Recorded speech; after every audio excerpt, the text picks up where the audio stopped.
সুপ্রিয় দর্শক, সবাইকে শুভেচ্ছা ও স্বাগতম। ভারাক্রান্ত মন নিয়ে দুঃখের খবর নিয়ে আপনাদের সামনে হাজির হয়েছি। আপনারা জানি না খবরটা শোনার পরে হজম করতে পারবেন কি না। আমি সেই কথাই বলছি, যেহেতু এতদিন ধরে আপনারা বাংলাদেশের এই যে একটি সুন্দরতম দ্বীপ সেন্ট মার্টিন, যে সেন্ট মার্টিনে আপনারা ঘুরে বেড়াতেন, সৌন্দর্য উপভোগ করতেন, আর সেখানে যেতে পারবেন কি না। হ্যাঁ প্রিয় দর্শক, সেখানে আপনাদের যাওয়ার আর কোনো সুযোগ নাই। কারণ ইউনূস গং ইতিমধ্যে চুক্তি স্বাক্ষর করে ফেলেছে, অর্থাৎ সে বাংলাদেশের সর্বনাশটা ঘটিয়ে দিয়েছে। ইতিমধ্যেই ইউনূস গং গোপনে গোপনে সেন্ট মার্টিনের চুক্তিতে স্বাক্ষর করে ফেলেছে। তবে এই কথা আমার নয়, এই কথা যে এর এগেনস্টে বিপরীতে প্রমাণ, সেরকম একটা প্রমাণ আপনাদেরকে আমি যে স্ক্রিনে দেখাচ্ছি, এই দেখেন, এটা 22 তারিখের আগস্টে টুইট করেছে কে? এক্স হ্যান্ডলারে ইউএস নেভাল ইনস্টিটিউট। চিন্তা করেন তারা কি বলেছে এখানে।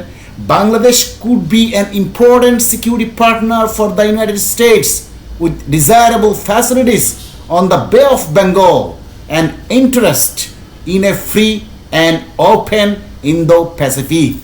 অর্থাৎ এই যে টুইট করার বার্তা, এটা কিন্তু শেখ হাসিনা পতনের পরে 22 আগস্ট এই টুইটটা করে, যখন বাংলাদেশে বন্যাকালীন সময়ে এই টুইটটা করে। এই টুইটের মাধ্যমে টুইটে বলা হচ্ছে যে কতটা গুরুত্ব দিয়েছে বঙ্গোপসাগরকে ইউএস নেভি, কতটা গুরুত্বপূর্ণ মনে করে বঙ্গোপসাগরকে ইন্দো প্যাসিফিকের জন্য, জোটের জন্য। কারণ এর একটা ছোট একটা ব্যাখ্যা আপনাদেরকে দেই, সেটা হলো যে চীনের যে বাণিজ্য মালাক্কা প্রণালী দিয়ে, অর্থাৎ ভারত মহাসাগরের নিয়ন্ত্রণটা যদি আমেরিকার হাতে চলে আসে, তাহলে চীনের সমস্ত সাপ্লাই চেইনকে নিয়ন্ত্রণে নিতে পারবে আমেরিকা, এবং তার কৌশলগত যুদ্ধ এখানে কিন্তু জয় হয়ে যাবে যদি ভারত মহাসাগরের এই নিয়ন্ত্রণটা পুরোপুরি নিয়ে নিতে পারে। এই নেভাল বেস এখানে সেট আপ করে পাশাপাশি ভারতের উপর একটা নিয়ন্ত্রণ নিবে এবং চায়নার উপর একটা নিয়ন্ত্রণ নিবে, যেহেতু ভারত একটা উদয়মান শক্তি। তো সেটা আপনারা জানেন, অনেক ব্যাখ্যা বিশ্লেষণ। কিন্তু দুঃখের বিষয়, মানে অত্যন্ত দুঃখের বিষয়, যে বাংলাদেশটা প্রতিটা ইঞ্চি, প্রতিটা মাটি শহীদের রক্তের বিনিময়ে কেনা, সেই মাটি আজকে ইউনূস আজকে তুলে দিল আমেরিকার হাতে। সেটা আমার কথাও নয়, আপনারা এক্স হ্যান্ডলারে দেখেন। আরেকটা রিপোর্ট, ভারতীয় গোয়েন্দা রিপোর্ট আপনাদেরকে দেখাচ্ছি। তার আগে একটু বলে নেই, শেখ হাসিনার রক্তে বঙ্গবন্ধু শেখ মুজিবুর রহমানের রক্ত, তাকে যদি সারা পৃথিবী দিয়ে দেওয়া হয়, তা বাংলাদেশের মানুষের সাথে বেমানি করবে না। আমরা তার কথা বিশ্বাস করি নাই। সে বারবার বলেছিল, আমি সেন্ট মার্টিন বাংলাদেশের 1 ইঞ্চি মাটিও কাকে দিব না, কোনো সন্ত্রাসী কাজে ব্যবহার করতে দিব না। তাই এই জন্যই শেখ হাসিনা আমেরিকার বিষ হয়ে গেছিল, এবং বাংলাদেশ সেনাবাহিনীকে পারচেস করে আমেরিকা ইউনূসের মাধ্যমে শেখ হাসিনাকে বিতাড়িত করে দিয়েছে এই সেন্ট মার্টিনের জন্য একমাত্র। কিন্তু ইউনূস সেদিনেই চুক্তি স্বাক্ষর করেছিল, যেদিন ষড়যন্ত্র শুরু করেছিল। ইউনূস ক্ষমতা গ্রহণ করার পরে সেন্ট মার্টিন ঠিকই তুলে দিল। তাহলে দেখেন, আপনারা বারবার বলেন শেখ হাসিনা টাকা পাচার করেছে। আপনাদেরকে সমগ্র বিশ্ববাসীকে চ্যালেঞ্জ দিয়ে বললাম, শেখ হাসিনার বিরুদ্ধে 1 টাকা যদি পাচার করা, চুরি করার অভিযোগ আনতে পারেন, যে কোনো শাস্তি মাথা ব্যথা নিব। খোঁজ নিয়ে দেখেন প্রমাণ। খালি মুখে প্রপাগান্ডা, অমুক জায়গায় 10,000 কোটি 50,000 কোটি নিয়ে গেছে, এগুলো বলতে পারবেন। কিন্তু শেখ হাসিনা 1 টাকা নিচে কাগজ কলমে প্রমাণ দেখান, সেদিন যে কোনো কিছু আপনাদের মেনে নিব। কিন্তু ইউনূস কি করলো?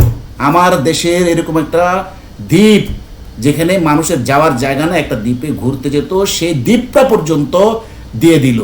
আপনাদের রিপোর্টটা একটু দেখায় পড়ে শোনায়। ভারতীয় ইন্টেলিজেন্স কি বলছে? সেন্ট মার্টিন দ্বীপের মালিকানা দীর্ঘমেয়াদী লিজের মাধ্যমে আমেরিকাকে দেওয়ার যে ডিল, তাতে কাগজপত্র স্বাক্ষর করে দেয়া শেষ। অর্থাৎ গোপনে গোপনে তলে তলে কাম সেরে ফেলছে ইউনূস। এই স্বাক্ষর অনুষ্ঠান চলতি সপ্তাহের খুবই গোপনে হয়েছিল, অর্থাৎ আগস্টের শেষের দিকে ঢাকাতে হয়েছিল। যাতে উপস্থিত ছিল আমেরিকার 3 জন ব্যক্তি, ইউনূস, আরেক বদমাশ আসিফ নজরুল, বিক্রেতা আসিফ নজরুল, নাহিদ, আসিফ, সার্জিস ও আরও 2 জন উপদেষ্টা। এই চুক্তির সাথেই আরও একটি চুক্তি হয়, যাতে মূলত আমেরিকাকে সামনে দেখানো না হলেও পাকিস্তানকে দেখানো হয়। পাকিস্তান থেকে আর্মস ও গোলাবারুদ কেনার জন্য এই চুক্তি হয়েছে। প্রিয় দর্শক, আপনাদের গত পর্বে পাকিস্তান থেকে যে আর্মস এসেছে, তারা যে টুইট করেছিল সেটা কিন্তু ওই সময়ের টুইট, ওই আগস্টের টুইট আপনাদেরকে দেখিয়েছিলাম। না হলে ভিডিওটা আবার একটু চেক করে দেখবেন টুইটটা কত তারিখের। মূলত সেন্ট মার্টিনের বিষয়টি এড়িয়ে যাওয়ার জন্য এই পরিকল্পনা। যদিও এই দুটি সংবাদ সত্য নয় বলে প্রচারের চেষ্টা তারা শুরু করে দিয়েছে ইতিমধ্যেই। হ্যাঁ, আপনারা ইতিমধ্যেই দেখছেন যে অস্ত্র আনা হয়নি, সেন্ট মার্টিন দেয়নি, কিন্তু এগুলা চরম সত্য কথা। আপনাদেরকে এবার একটু বিশ্লেষণে বলি, সেটা হলো সুন্দরী রেজওয়ানাকে দিয়ে প্রচার করানো হচ্ছে পরিবেশকে সংরক্ষণ করার জন্য। সেন্ট মার্টিনে প্রথমে বলা হলো রাত্রি যাপন করা যাবে না, পরবর্তীতে বলা হলো যে সেখানে যেতে হলে রেজিস্ট্রেশন লাগবে। এখন প্রিয় দর্শক, আপনারা এও একটা জিনিস জানেন যে 8টা টেন্ডার কিন্তু ফ্লোট করেছে বাংলাদেশ সরকার তেল গ্যাস অনুসন্ধান করার জন্য বঙ্গোপসাগরে, এবং সেখানে 4টি ব্লক, অর্থাৎ সেন্ট মার্টিন সাইটের 4টি ব্লক আমেরিকান প্রতিষ্ঠান কিন্তু দরপত্র কিনেছে এবং তাদেরকে চূড়ান্ত কার্যাদেশ দেওয়ার জন্য প্রস্তুতি সম্পন্ন। তাহলে কিভাবে ফিজিক্যালি এরা সেন্ট মার্টিনের দায়িত্বটা বুঝে নেবে সেটা আপনাদেরকে একটু বুঝিয়ে দেই, তাহলে বুঝতে সুবিধা হবে। তখন বলবে যেহেতু তেল গ্যাস অনুসন্ধানের জন্য মার্কিন কোম্পানি কাজ পেয়েছে, তাদের নিরাপত্তার জন্য তাদের অর্থাৎ নেভাল ফোর্স এখানে দরকার। সুতরাং এই জন্য এই কোম্পানিগুলোকে নিরাপত্তা দেওয়ার জন্য নেভাল ফোর্স এখানে এসেছে। এই জন্য এদের থাকার জন্য, যাওয়ার জন্য এই সেন্ট মার্টিনের আশেপাশে তাদের অবস্থান। তাহলে পরিষ্কার যে সেন্ট মার্টিনটা কীভাবে তাদের ফিজিক্যালি হস্তান্তর হবে। এখন তো সেদিন আপনারা দেখেছেন কাফনের কাপড় পরে সেন্ট মার্টিনে 10,000 লোক রাস্তায় জড়ো হয়েছে তাদের ব্যবস্থা করার জন্য। এখন আসেন এই সেন্ট মার্টিনের 10,000 লোককে পর্যায়ক্রমে তারা কিন্তু সরিয়ে নেবে সেখান থেকে। এইভাবেই সেন্ট মার্টিনটা লর্ড ক্লাইভ, মার্কিনী লর্ড ক্লাইভ ইউনুস কিভাবে বাংলাদেশের মানুষের সাথে বেমানি করে মার্কিনীদের হাতে তুলে দিল। এবার আপনারা চিন্তা করুন, যেটা শেখ হাসিনা বঙ্গবন্ধুর কন্যা বলে করে নাই, এবং মার্কিনী চাপ সহ্য করা সত্ত্বেও সে কিন্তু ভেঙে পড়ে নাই, সে পথ ছেড়ে দিচ্ছে, কিন্তু বাংলার মানুষের সাথে বেমানি করে নাই। বাংলার 1 ইঞ্চি মাটিও সে কিন্তু ছাড়ে নাই, কারণ সে জানে 71 কি, এবং তার বাপের রক্ত তার শরীরে প্রবাহিত। সে জানে কখনো দেশের মাটির সাথে বেমানি করতে নাই। যেই গানটা শুনে, আমি গানটা আপনাদেরকে একটু প্লে করে শোনাই, যে গানটা শুনে এই দেশের মুক্তি বাহিনী দেশটাকে রক্ত দিয়ে কিনে নিয়েছিল, সেই গানটা শুনেন। আমরা হারবো না, হারবো না, তোমার মাটির একটি কোনাও ছাড়বো না। আমরা হারবো না, হারবো না, তোমার মাটির একটি কোনাও ছাড়বো না।